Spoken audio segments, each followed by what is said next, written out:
America में राष्ट्रपति चुनाव के लिए advance voting. President Joe Biden अपने होम टाउन डेलावेयर में आज करेंगे मतदान। अमेरिका में 5 नवंबर को वोटिंग होनी है, लेकिन उससे पहले ही 4 करोड़ से ज्यादा लोग वोट डाल चुके हैं। चुनाव से पहले वोट देने की इस प्रक्रिया को एडवांस पोलिंग या प्री पोल वोटिंग कहा जाता है। अमेरिका में इस साल करीब 70% लोग चुनाव से पहले वोटिंग कर सकते हैं। इस बीच ट्रंप ने न्यूयॉर्क के मेडिसन स्क्वायर में आखिरी रैली की। ट्रंप अपनी पत्नी मेलानिया के साथ दिखाई दिए। दोनों ने स्टेज पर डांस भी किया। अमेरिकी अखबार द वॉल स्ट्रीट जर्नल के एक सर्वे के मुताबिक ट्रंप कमला हैरिस से 2 पॉइंट आगे। अगले साल तक हिल सकती है रूस और यूक्रेन की जंग। यूक्रेन के राष्ट्रपति ने मार्शल लॉ 90 दिन और बढ़ाने का प्रस्ताव रखा है।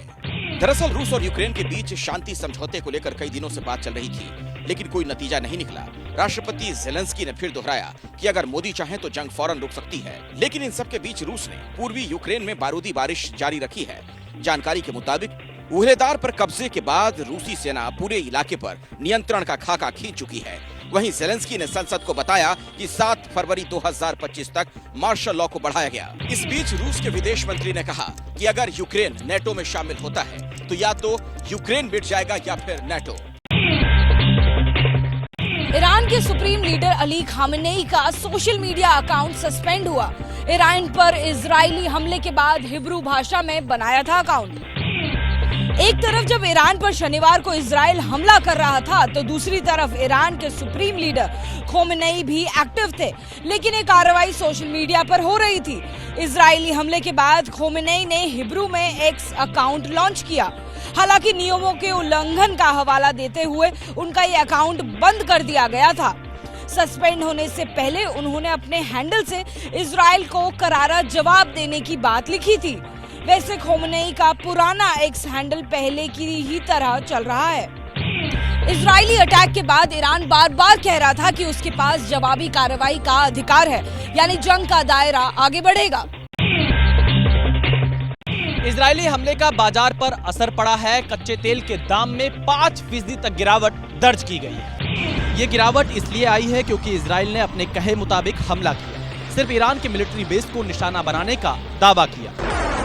पहले कहा जा रहा था कि इजराइल के निशाने पर ईरान के तेल के भंडार और न्यूक्लियर प्रोग्राम है, लेकिन लीक डॉक्यूमेंट्स और अमेरिका के दबाव के बाद इजराइल ने हमले की रणनीति बदल दी। इसका असर हुआ कि अंतर्राष्ट्रीय बाजार में ब्रेंट क्रूड के दाम $73 प्रति बैरल से नीचे लुढ़क गए।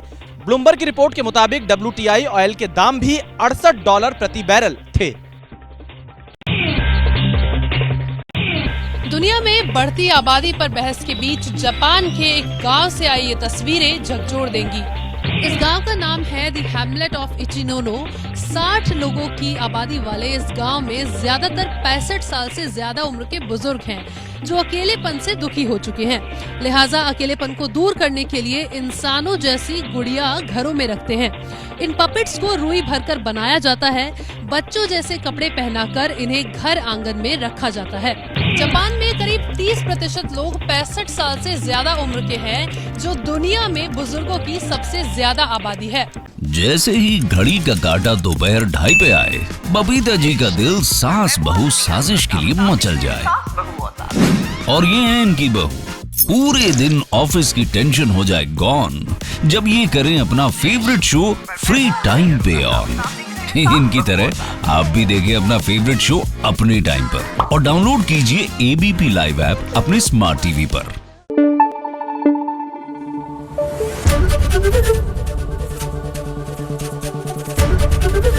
ABP न्यूज आपको रखे आगे।